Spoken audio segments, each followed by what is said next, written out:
తెలంగాణలో రాజకీయాలన్నీ ప్రస్తుతం తెలంగాణ తల్లి విగ్రహం చుట్టూ తిరుగుతున్నాయి. కొత్త విగ్రహాన్ని కొందరు సపోర్ట్ చేస్తుండగా మరికొంతమంది విమర్శిస్తున్నారు. గతంలో ఉన్న విగ్రహం తెలంగాణ తల్లికి ప్రతిరూపం కాదని, తెలంగాణలో ఎవరూ నగలు దిగేసుకుని కనిపించరని అధికార పార్టీ తెలుపుతోంది. తాము పెట్టిందే నిజమైన తెలంగాణ తల్లికి నిదర్శనమని చెప్తుంది. అయితే బీఆర్ఎస్ నేతలు మాత్రం తల్లి తెలంగాణ తల్లి కాదు, కాంగ్రెస్ తల్లి అని ప్రధాన ప్రతిపక్ష పార్టీ విమర్శలు చేస్తుంది. గతంలో ఉన్న తెలంగాణ తల్లి విగ్రహం చేతిలో పాడి పంటలకు గుర్తుగా మొక్కజొన్న, జొన్న కంకులతో పాటుగా బతుకమ్మ ఉండేదని, ప్రస్తుతం బతుకమ్మ మాయం అయ్యిందని విమర్శిస్తున్నారు. కుడి చేతితో అభయహస్తం ఇస్తున్నట్లుగా ఉన్న ఈ విగ్రహం ముమ్మాటికి కాంగ్రెస్ తల్లి అవుతుంది తప్ప తెలంగాణ తల్లి కాదని విమర్శలు చేస్తున్నారు. అయితే ఓ ఇంటర్వ్యూలో కేటీఆర్ కు ఊహించని ప్రశ్న ఎదురైంది. దానికి జవాబు ఇవ్వలేక ఆయన నీళ్లు నమిలారు. తాజాగా తెలంగాణ తల్లి విగ్రహ మార్పు గురించి ఒక ఛానల్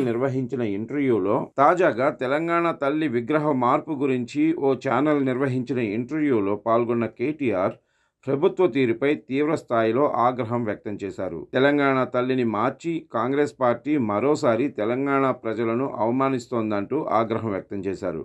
ఎవడు అడిగిండు నిన్ను తల్లిని మార్చమని?